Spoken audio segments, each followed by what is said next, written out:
Well, good afternoon, everyone. I'm Susan McGuire, and I'm Director of Professional Development here at ACCE.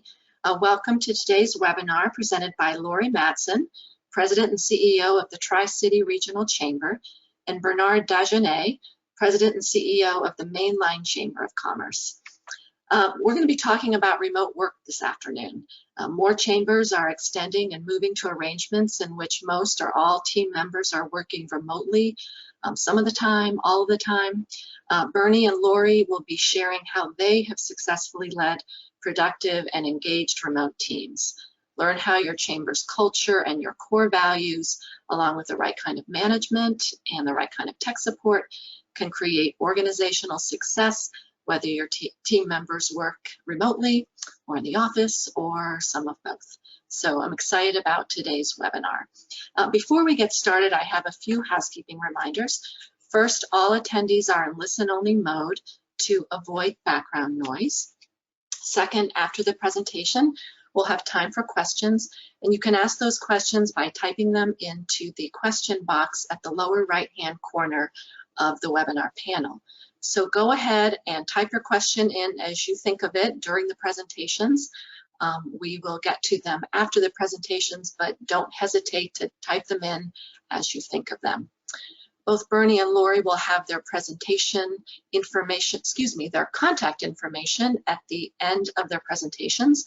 So if you have more questions or want to follow up with them directly, you'll be able to do so. The presentation slides are uploaded to the lower right-hand corner of the webinar panel. Just click on the handout and you can download it. If you prefer to wait, I will post the handout presentation slides along with the recording of this webinar. So that should be on our website no later than this Thursday, March 11th. So with that, I'm going to go ahead and introduce our presenters. Lori Mattson, IOM, is President and CEO of the Tri-City Regional Chamber of Commerce. Lori joined the Tri-City Regional Chamber in 2004 and has held the position of President and CEO since October of 2008. Under Lori's leadership, the Tri-City Regional Chamber has grown to be the 5th largest in the state of Washington. Over the past 10 years, it's launched numerous high-impact programs, including the Tri-Cities Women in Business Conference, Ask the Experts, Good Health is Good Business, the Tri-Cities Diversity Summit, and many more. Lori is a graduate of the U.S. Chamber's Institute of Organization Management, and she has served on the boards of ACCE, the U.S. Chamber's Committee of 100, the Western Association of Chamber Executives, the Washington Chamber of Commerce Executives, and the Association of Washington Business Institute Board of Directors. So thank you so much, Lori, for being with us today. And then Bernie Dagenais, IOM, joined the Mainline Chamber of Commerce as President and CEO in 2010. His background in business includes 8 years as editor of the Philadelphia Business Journal, which during his time there was the most award-winning publication among 40 American city business journals nationwide. Before arriving in Philadelphia in 2002, he had been the business editor of the Washington Times, overseeing coverage of local businesses, international trade, and business issues in Congress. At the Mainline Chamber, he oversees an organization with 950 member companies. The 100-year-old chamber is focused on helping members connect with business, leadership development, and talent. Bernie serves on the board of directors for the Pennsylvania Association of Chamber Professionals and co-chaired the Economy League of Greater Philadelphia's Talent and Education team. He has a personal interest in developing leaders and helping Greater Philadelphia area students succeed, with a particular focus on creating diverse pipelines of talent for the region's companies and nonprofits. So thank you for being here, Bernie. At this point, I'm going to go ahead and turn the presentation over to Lori. All right, thank you. Well, good morning. And I say good morning because it's still morning here in the Pacific Northwest. So we've got about another hour till noon. I'd like to start by thanking Sherry Ann and everyone at ACCE for the great support that they've provided chambers throughout this past year.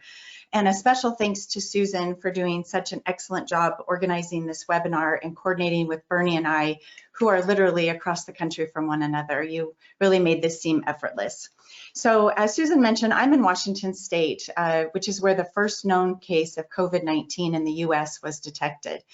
Our state has been in one form or another on lockdown or on restrictions since March 25th of last year. On that day, we closed our building, which we share with our economic development and our tourism organizations. The Tri-City Regional Chamber, as Susan mentioned, we're the 5th largest chamber in the state, and we have a team of 8. So on March 25th, I made the really difficult decision to furlough 2 employees. Those furloughs lasted throughout most of the summer.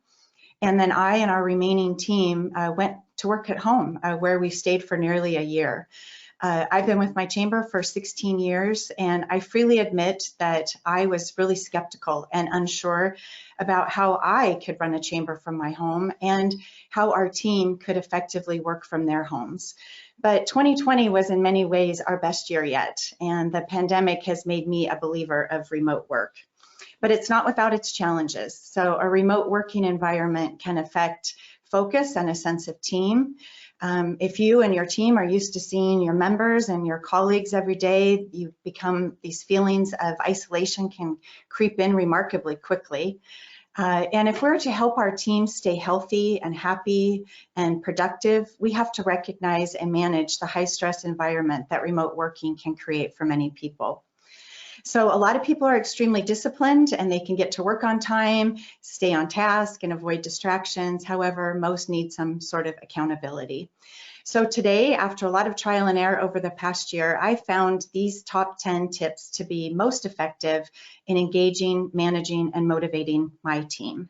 So Susan, if you want to go to the next slide. So working from home, people working from home will rightly want flexibility in their work hours. And it's important to allow a degree of flexibility for the team's sake, but things can't be totally erratic. Here are some stats I found. 40% of workers think the greatest benefit of remote working is a flexible schedule.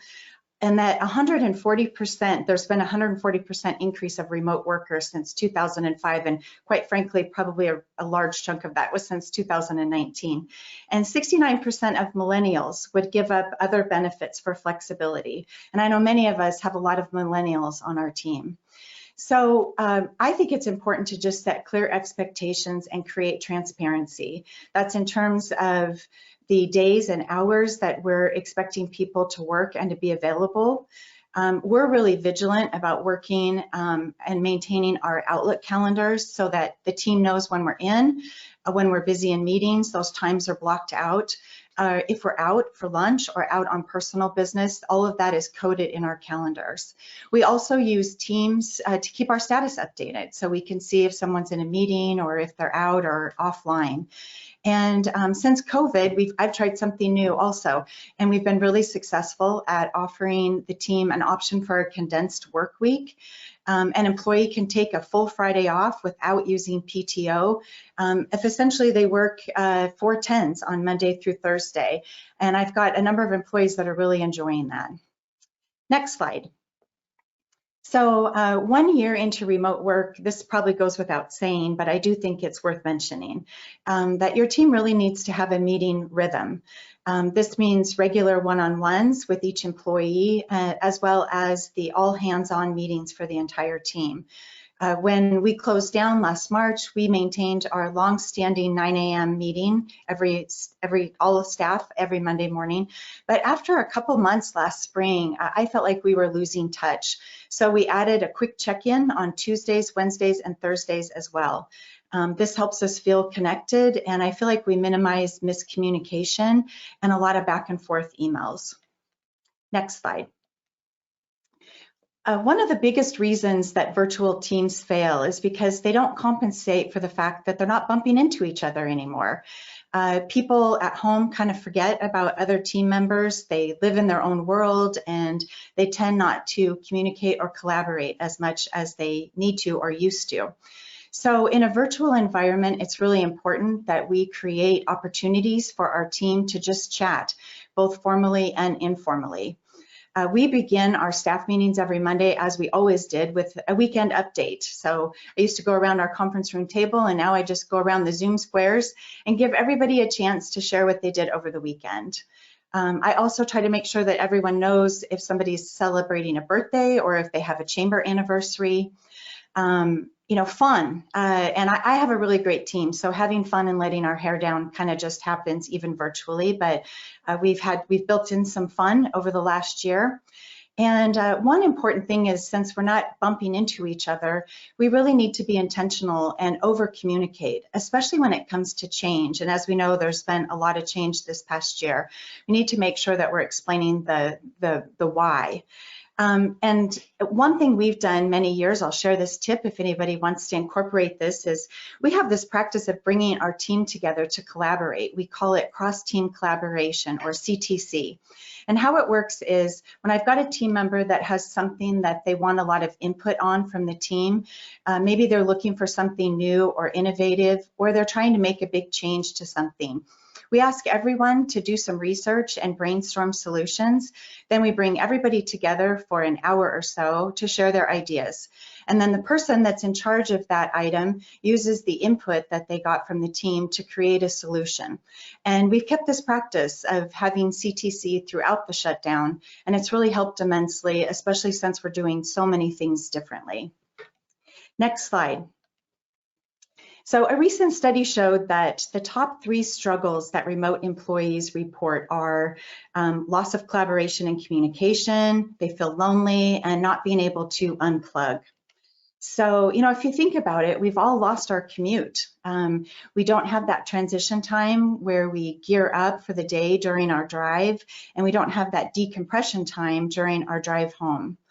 Many people struggle with boundaries in their homes where we're working now with kids. People are schooling their kids.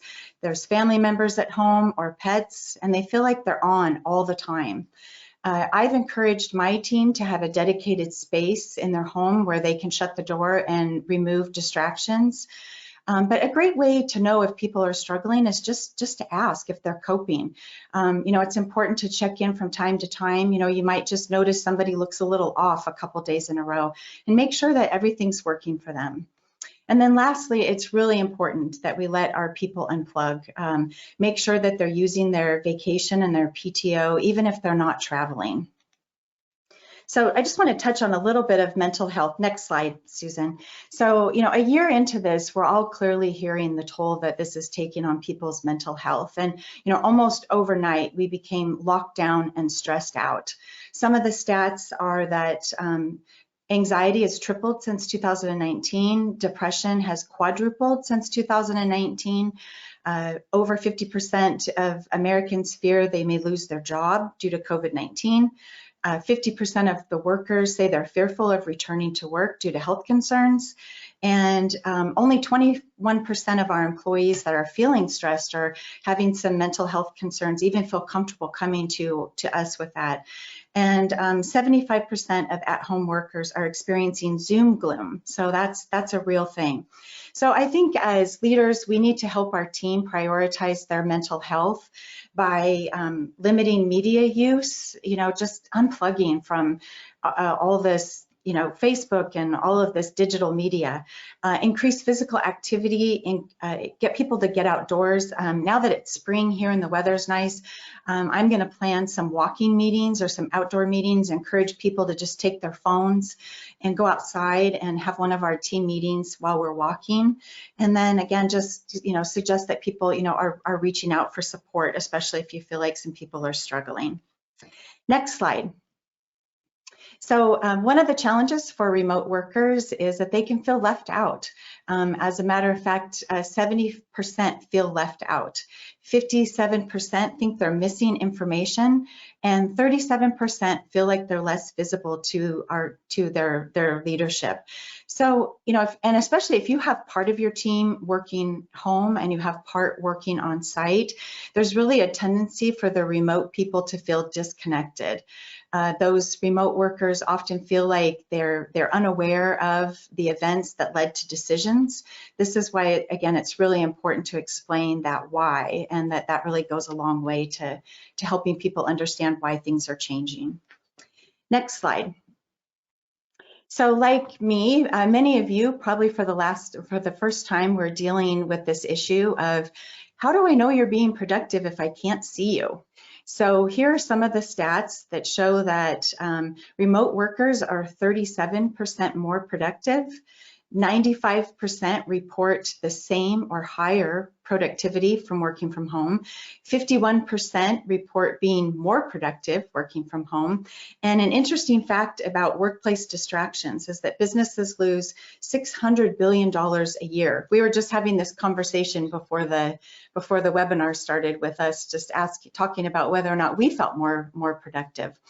So, ideally you've hired people with a high degree of independent personal management, but again, it's still important to develop processes for accountability. But ultimately, it's less about what we're doing each hour and more about the quality of the work that we've agreed to complete. Next slide. So this one's about recognition, and for many reasons, it's really important. It's an important time to increase the recognition that you have for your team. Again, some more stats. 63% of workers wouldn't look for a new job if they felt like they were more recognized. 40% would put more energy into their work if they were recognized, and 30% desire increased recognition during periods of disruption, which this has clearly been. So some ideas to share. I think, we can set an example for recognition, but I really feel like it's important that peers recognize peers. And so to create an environment where you as the CEO, you're not the only person that's responsible for recognition. I think this is a great time to share praise that you receive from members of your chamber or from your board. So, if you receive an email from somebody recognizing or thanking you or your team for a great job, forward that on to the whole team, or better yet, read it at a staff meeting. And I think if you start doing that, I know as I've done that, I think our team has followed and they look for opportunities to recognize each other as well. Acknowledge personal achievements. Again, if you're asking what they're doing and you're chatting informally, you're hearing about things that they're doing personally. And so, make sure that you're recognizing that as well. Last Friday was National Employee Appreciation Day. It's the first Friday of every March. Every year, I really try to make a big deal about this. This year, I gave everyone an Amazon gift card and an additional paid day off. I've been doing the ticket for a paid day off for a number of years. I think if my team didn't get it, they would think something was wrong. So that's an extra day off, and it doesn't cost us anything really. And then lastly, this might really be a great time to provide some professional development opportunities to employees who might not normally have that capacity to participate in those things. Another tip, next slide, is to build a culture of adding people on calls. This is kind of a funny picture, but it's not really intended to catch people with wine and masks on their face. But I think that if you sense that there's stress or misunderstandings, it's just a great time to just add people onto calls. It's easy to have a discussion and you kind of think, oh, so and so should be involved in this. And if everyone were in the office, you'd likely grab them and bring them into your office and include them in the meeting. But for some reason, now that we're working remotely, we sort of think that we're disturbing them or that it's a hassle. But as a leader, I think we can establish the example. And so when a situation arises and you think you should go out of your way to bring somebody into a meeting, and again, if you wouldn't think that you'd be interrupting them in the work, then just have them find out. We use our calendars or we use team status to know if they're available. And I find that the rest of my team just kind of followed suit. And so again, you can make it easier by having the right tools at your disposal, but that team status really goes a long way. Next slide. This is one that I think is really important, and this is to turn your videos on. Barring any special circumstances, I require video for every meeting. I believe that when we show up in a professional way, we build rapport and we dial up our productivity. So I also believe that we show respect to others in the meeting if we have our cameras on, and that we give others the professional courtesy that they deserve. I think it's important, again, a year into this, people have figured this out, but kind of keep in mind the big four of video, which is good lighting, a simple background, quality camera and a microphone, and a good camera position. And then lastly, next slide. Interesting, even with all of the stress and the challenges of remote work, here's some stats on this. 61% of white collar workers want to work from home or work indefinitely remotely. 30% of professionals want a hybrid model when they do return, and 29% say they would quit if they couldn't work remotely. That's why I titled this slide, "Come Back to the Office, Good Luck with That." So, I think it's fair to say that we could have some challenges when we're ready to bring everyone back in the office. Many of you, I know we've got people all over the country on this call. Many of you are already doing this. Perhaps you're already back in the office, or you've got part of your team. But for those of us in states that are still with heavy restrictions, we're looking at several more months of this remote work. And so, I'll need to create a plan, much like many of you. I'll probably be looking at ACCE for some great examples for that. To factor in safety as well as efficiency. But I believe that now that we've been in this space, especially states like ours where it could be a year and a half, that flexibility over where we work will be viewed much like a 401k, really kind of a basic component of an employment deal. And that those who don't offer it are going to have a harder time hiring and retaining employees. So at this point, I'll wrap up my presentation and I'll turn things over to Bernie. I, again, appreciate the opportunity to participate, and I hope I've provided some useful information. Thank you. Oh, and I have a funny, my last, Susan, if you want to click to the last slide, I have a funny meme. I love memes, so this is one of my favorite memes. All of this waving. I won't wave, but I might wave when this is all over. So Bernie, I'll hand it over to you. Great. Thanks, Lori. That's good stuff. So you had a lot of statistics there. I have a stat. It's not very scientific, but you like the presenter better when they have a puppy. That's my statistic or my theory that I'm putting out there here. So this is why I borrowed my neighbor's puppy for this presentation. I'm gonna put her down now because I've been holding her for most of Lori's presentation so I could show her to you, and she's all done with that.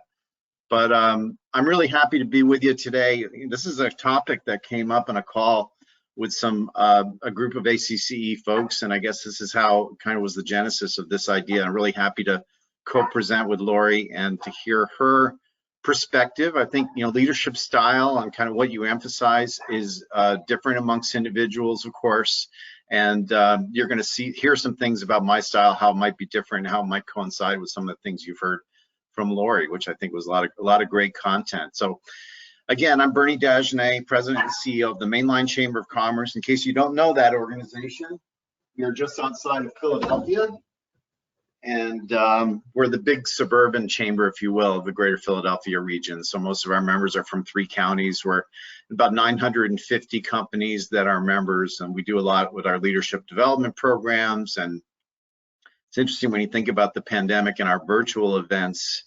I can remember on March 19th having to make the decision whether to hold a business card exchange that evening that was being held at a local college. And the college was ready to go. And that was tough for me because it really fell on me to make that decision. And as I see the, let's see here,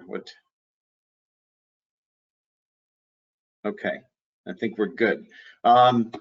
As I think about that moment where I did cancel the event, and then later that evening at 8 p.m., Pennsylvania Governor Tom Wolf issued a stay-at-home order. It seemed like a good decision, and for me, it was safety. I was concerned that we'd have to contact everyone that was there and tell them they might have been exposed to someone who had the COVID virus. So, as this event that you have up on the screen here is our annual red carpet dinner, which I hope we'll be able to do in person at some point prior to the year end. Our decision about working remotely was probably made easier by a lot of the larger corporations that are members of the chamber, where they've been pretty conservative. And early on, they were saying people could not go to meetings. No staff member could go to a meeting with more than 15 people in it. That was an early order by one of our companies that was put out. And then the work at home, and there's no precise date for coming back. And we don't feel a lot of pressure. We are going back into the office sometimes. I'm just distributing personal protective equipment with some of my team members. So we're in there, 1 to 2 days a week, and I've been delivering some of these boxes of equipment that was funded by one of our counties to some of our members, and they love that. And I've enjoyed being in the office now and then just for a change of scenery, but I've got plenty of people who've not been in the office the entire time. Let's go to the next slide, if we could, Susan. Great, so the culture of a place is just so important, of course. It was important before the pandemic, it's important after the pandemic. When I think about the team that we have and how it's evolved leading up to the pandemic, we had some people who didn't belong there, some people who were sowing seeds of discontent. We had along the way some individuals who were just not on board and really had a negative attitude and were dragging the whole organization down. And I feel fortunate that that was mostly dealt with by the time the pandemic started. I can remember talking about the culture of our organization and seeing one of my team members in the back room with her arms sternly crossed, and she was clearly not into it. And it ended up being other reasons. That was not why she ended up leaving her job, but she was gone well before the pandemic set in. And having the team that we had is one of the key things. If you have a weak team going in, if you have weak relationships going in, if you have a weak business going in, you're going to have a hard time coming out of it successfully. It's been one of the thought processes that I've gone through and talking about businesses and our own performance, trying to create an environment where we're supportive and learning. Accountability is interesting. I've got a little bit of a different take. I'm not really that interested in blaming people, like whose fault was it? I'm interested in learning. And so the question of what happened, and I often will take responsibility. We could have done better. The organization could have done better. We should think about doing this a little bit differently. And it takes a long time for people to realize you're really not trying to blame them. You're trying to figure out what happened so we as an organization can learn from that. And that might mean someone else needs to pick up where someone else it's not their strength. So maybe a team member that could technically be, you could say that person is at fault, maybe creating a different structure for them to be able to succeed or some help. The fault doesn't really matter anymore. The results are what matters. And then technology, I still feel like we could be spending more on technology. I think it's so important. I was very fortunate to have a new laptop and we were really lucky. We had set up our SharePoint, so we had access to all the files remotely, and that was just so essential to being able to do this work from home thing. I still think there's people who need webcams. There's people who've brought some of their, got a person who brought their desktop home. There's still technology needs. I found out months into the pandemic that one of the individuals who used to be able to do flyers did not have the technology to do that at home. So it was all falling on this other person. We basically had 2 people who did most of our flyers among our staff of 10 at the time. And one person was just out of the game. They couldn't do it. And once I finally realized that, and oh, by the way, it was like a $50 fix to provide her with remote access to her computer, which had the design software on it. It was just such a no-brainer. I have to say, I was upset that we hadn't figured that out earlier, that no one had said, here's a hitch, here's a bottleneck, we need to solve that. And once we recognized that bottleneck was there and got the tech right, we were able to be more productive. Can you bring us to the next slide, please?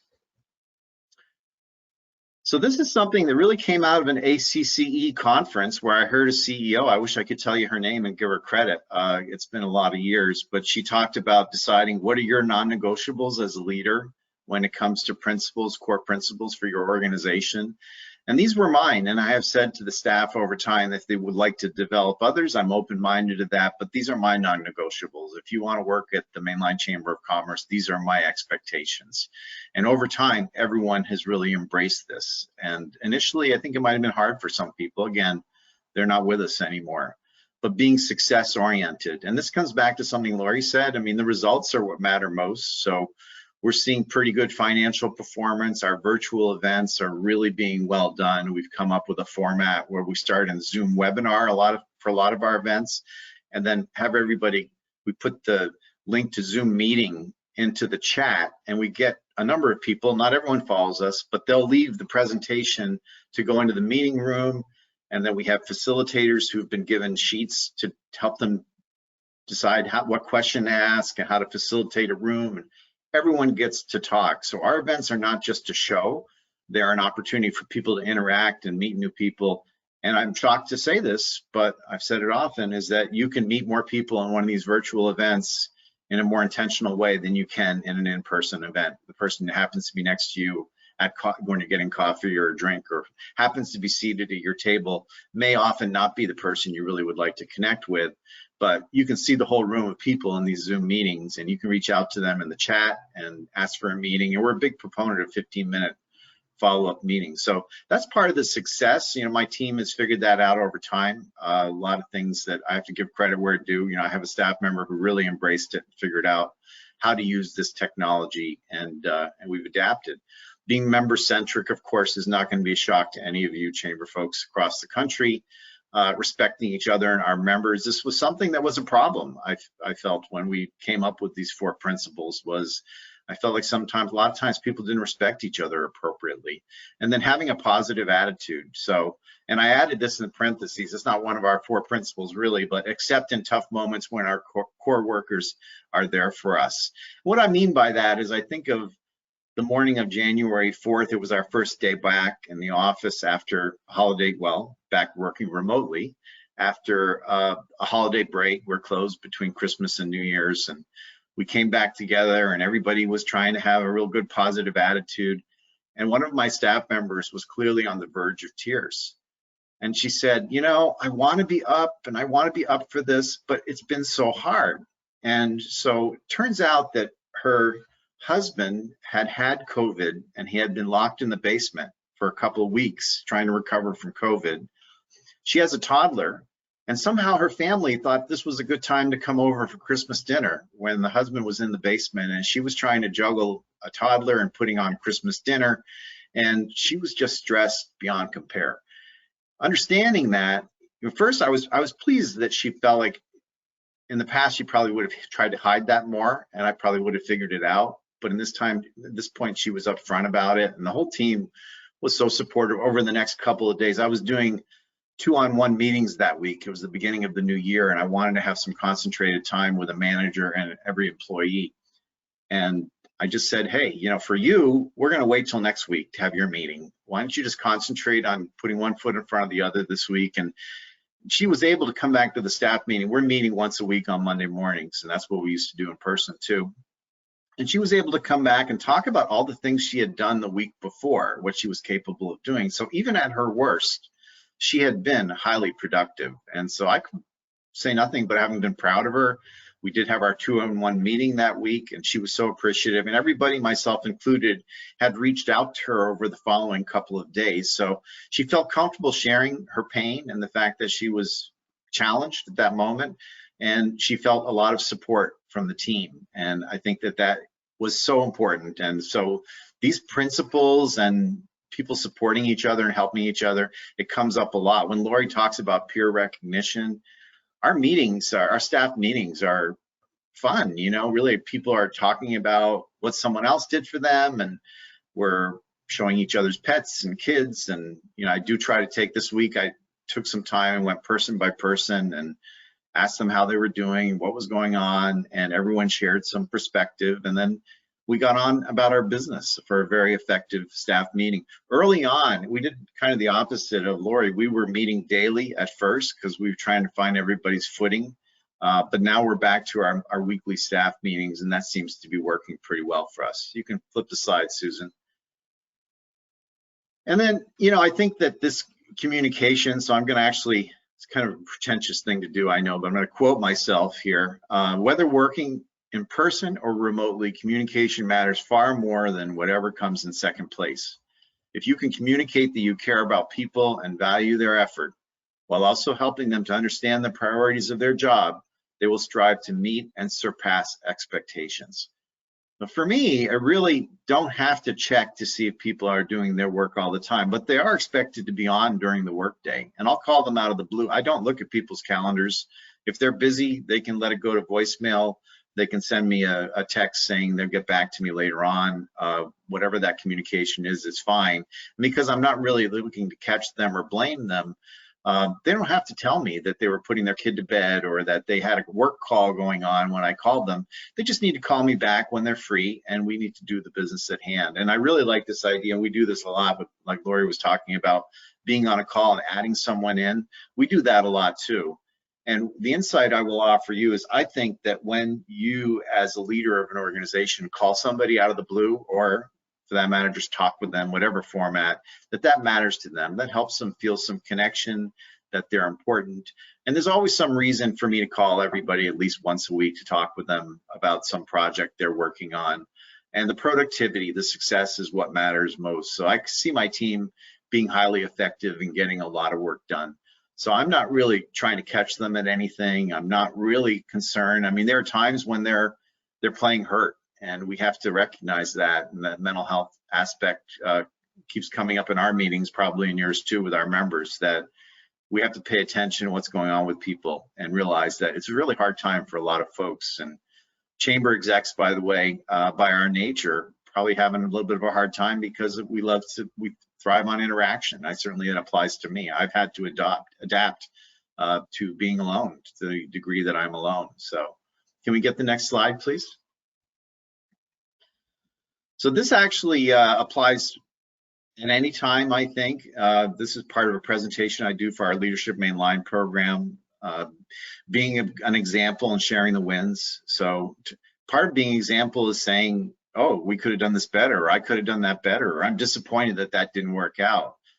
Sharing the successes. I'll tell you, if somebody's on a call with me, and I try to do most calls with members with someone who I'm trying to delegate better. That's my journey, right? So trying to make sure there's someone else on the call who can help me with the follow-up and kind of cranking out a quick response. And if they're on that call and we win, we had one last week where it resulted in 24 hours and a new $5,000 sponsorship for something we were going to do anyway.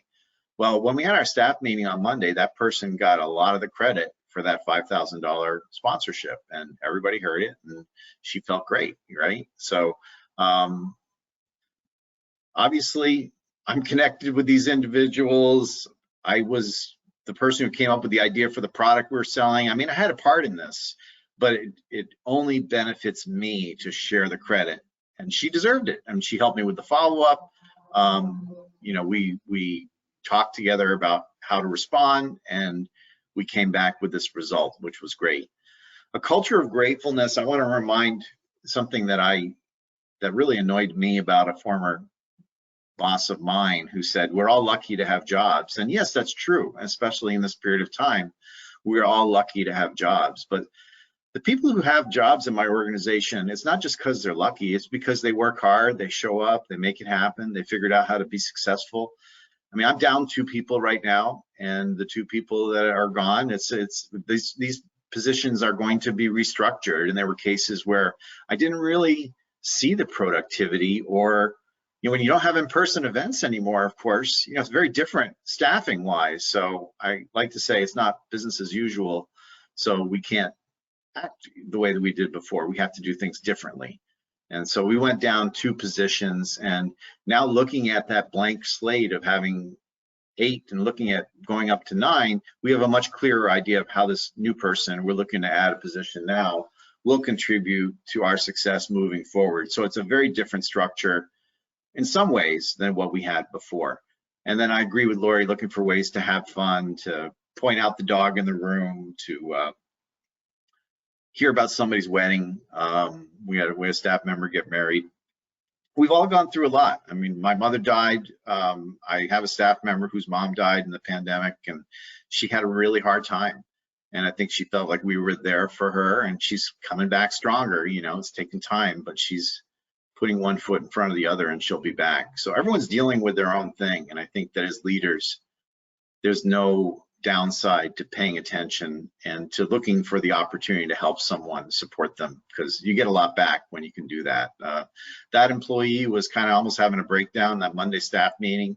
I mean, she's very important to us, and there are a number of times when might have given up on her, but my gosh, she's so productive. Next slide, please. So I guess those are the highlights of what I wanted to touch on. One of the questions that came up in our prep call was, what do I think it's going to be like post-COVID? And in my environment, well, like Lori, I really was down on the idea of people working remotely. I was not a big fan. I wanted people in the office. I wanted them around me. I wanted to see what they were doing.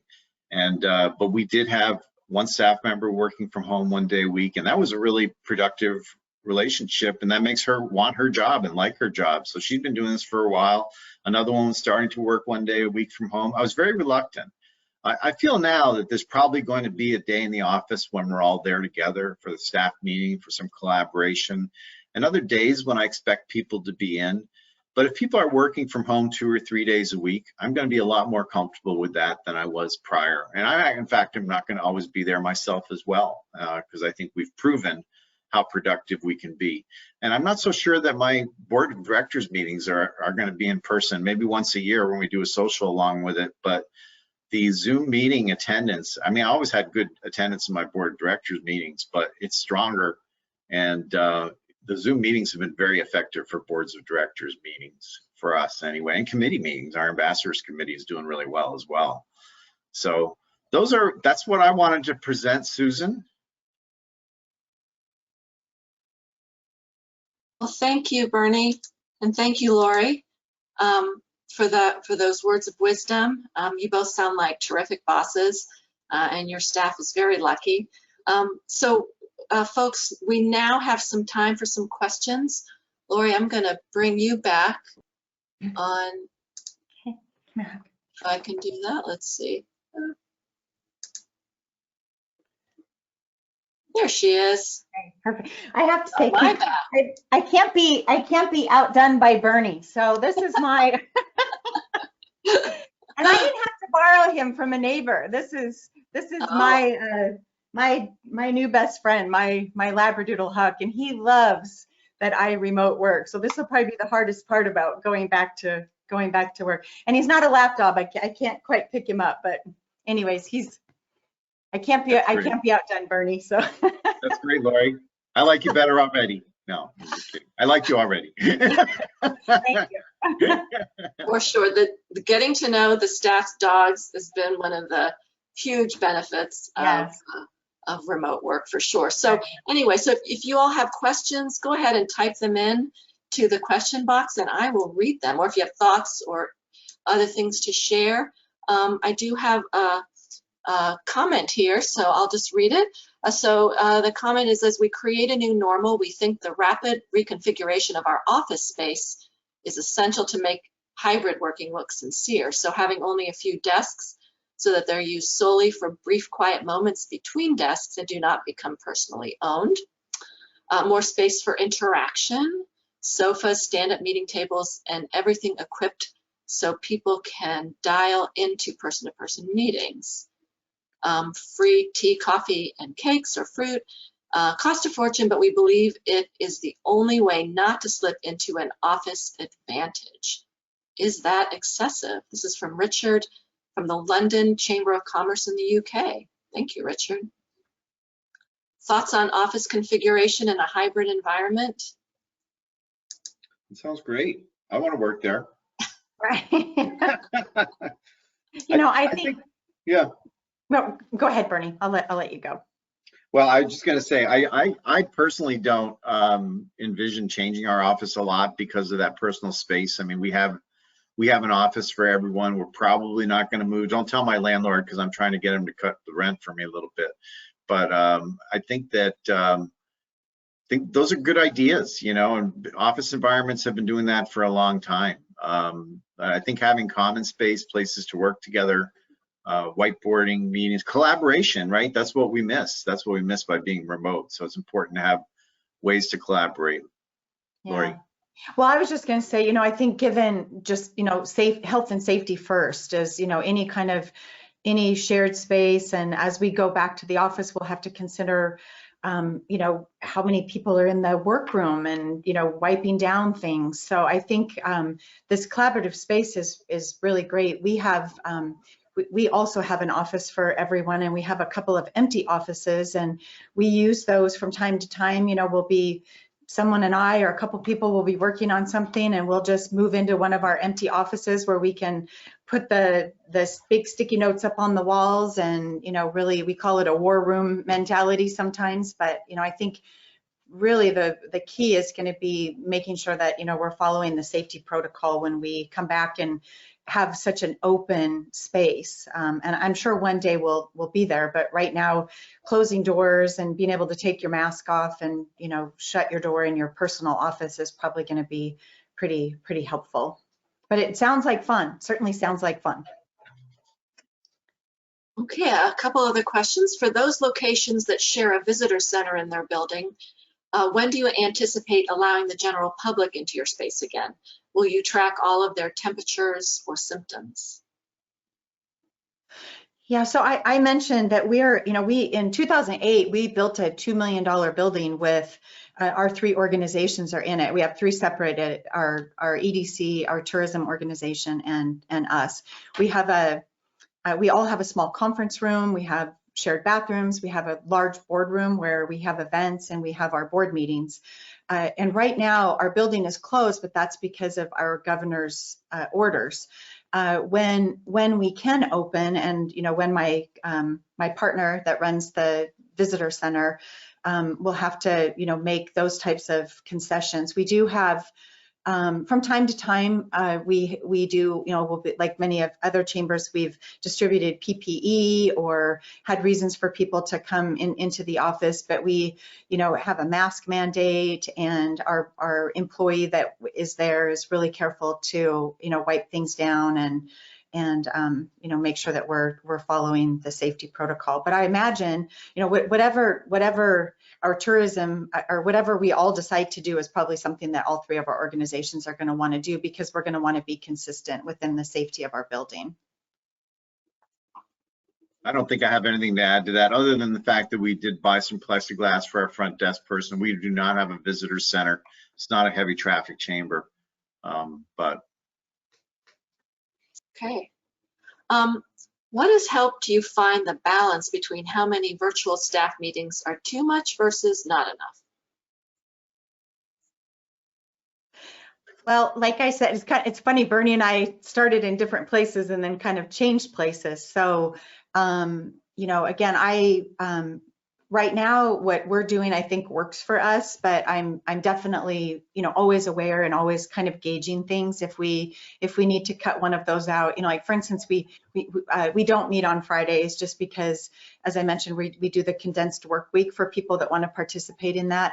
And so, and there are days where, some people have meetings that they can't miss, and so we won't have our whole team on there, but we just quickly, just kind of see what everybody's up to, and mostly just get a sense of, does anybody need help with anything? Do you have what you need in your homes? Do you need something of me or something from someone else? So sometimes our meetings are quick, 15, 20 minutes. Other times, we're very social people, so we visit a little bit, or we're, sharing personal stuff and talking more. And so, I just feel like I'm a pretty intuitive person, and so I kind of just try to gauge what's going on. If I think people are, you can tell when people are checking out, or when they're, when they're excited to be talking. So I kind of just try to go with what I'm sensing from my team. Yeah, I for me personally, I couldn't stand the daily meetings after a while. Like, it really was not. I didn't like them, so I thought other people didn't like them either, and I think they became less productive for us over time. But that doesn't mean that people aren't cross collaborating and teams of people working on things, or I might get on a call with 2 people. For us, the staff meeting that we did before has continued to serve us well. And after we stopped the daily meeting, we were more ad hoc, like, let's meet today and let's meet. And I would look at the calendar and say, well, Tuesday's a good time.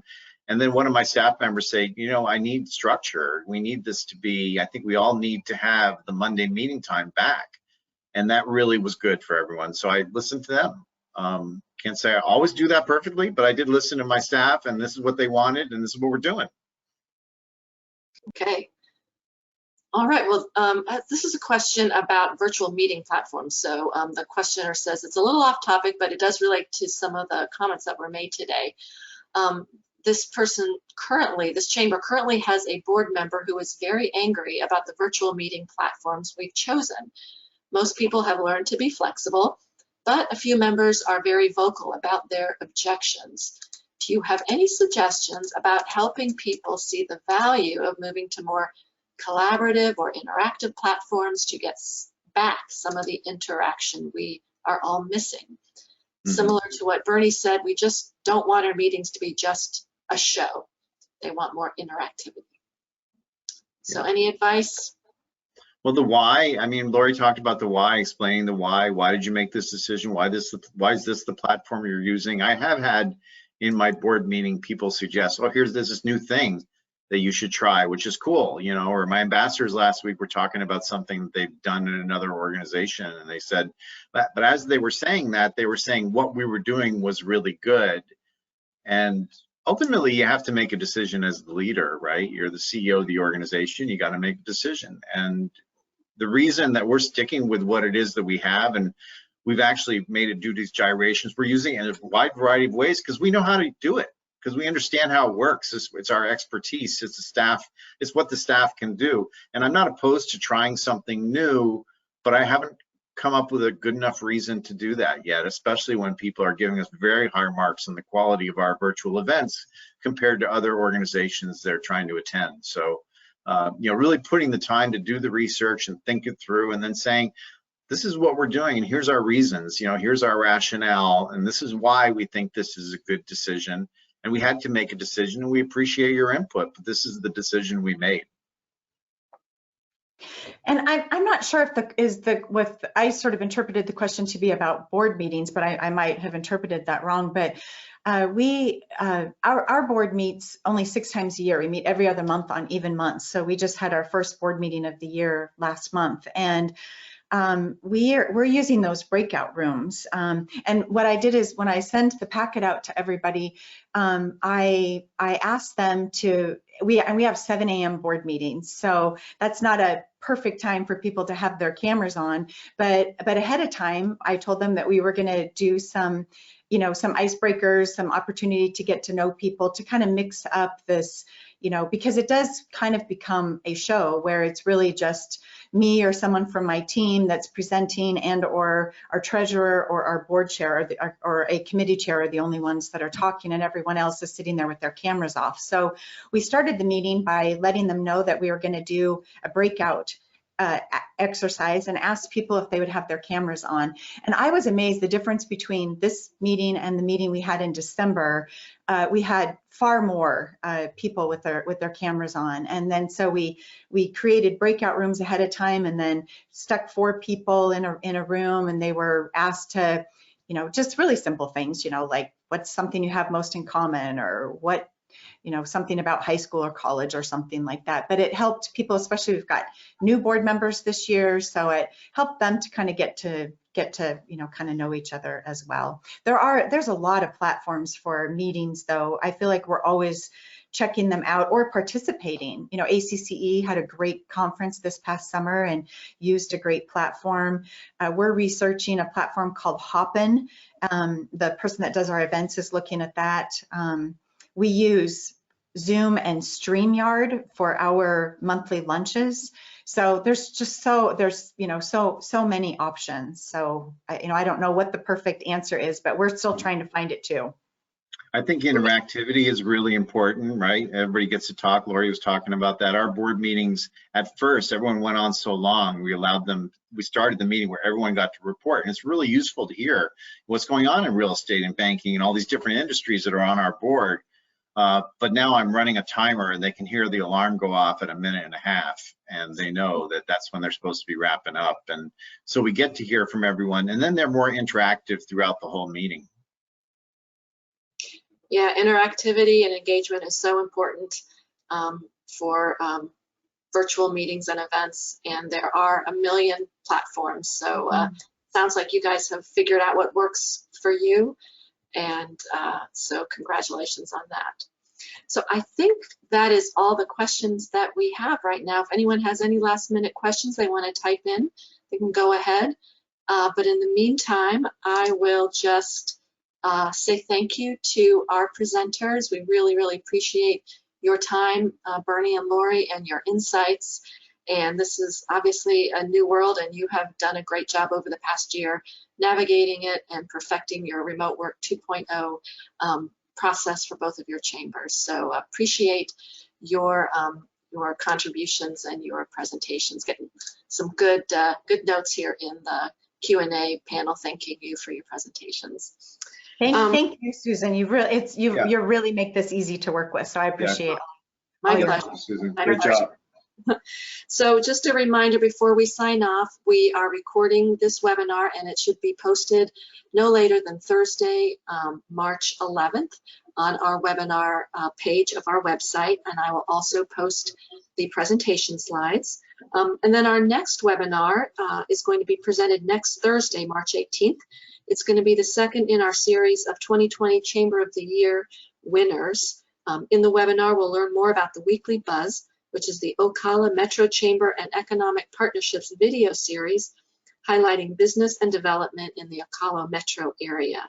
So learn how the Chamber uses 3 to 5 minute videos, weekly videos, to tell the business community stories. So I think it's going to be a really interesting one as well. And you can register for the webinar through the ACCE event page, just like you registered for this one, and we'll have an e-blast going out about it as well. So once again, thank you, Bernie. Thank you, Lori. Thanks, everyone, for participating. Have a great afternoon. We'll do the wave. I on wave, the next ACCE webinar. Bye, everybody. Bye-bye. Bye.